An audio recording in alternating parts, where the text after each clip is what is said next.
So I was having a conversation the other day with another Christian, and one of the things he said was that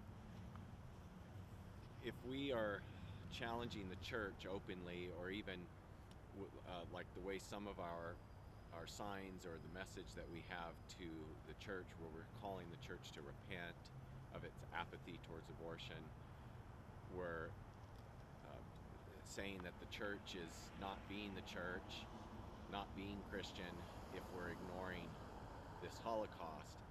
And this friend was saying that if we do that, and we do that openly, it's going to be bad for the church, because the world that's watching will have like further fodder to say, yeah, you're right, the church is ignoring things they shouldn't, and yeah, the church is impotent, and the church is just a bad place.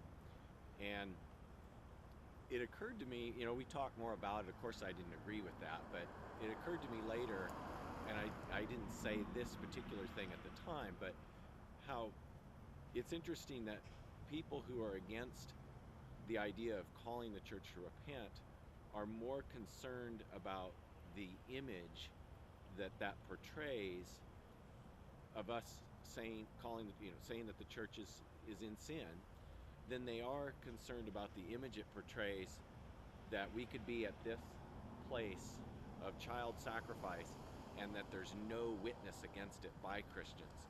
In other words, there's less of a concern about the image the church portrays by just our silence, by our tacit admission that abortion is something the church tolerates, that the worst evils that you could imagine, ripping a baby to pieces, is something the church feels no obligation to really engage on in a serious way. And what kind of message is that?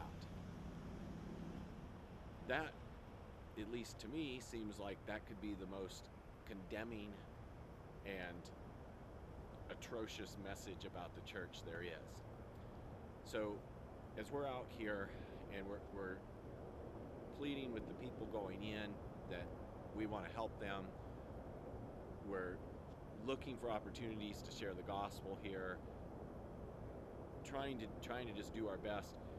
There's just this overall elephant in the room of like, where are the Christians? Because there's very, very few of us here, and there are literally millions of Christians just right here in the Pacific Northwest, in the Portland area.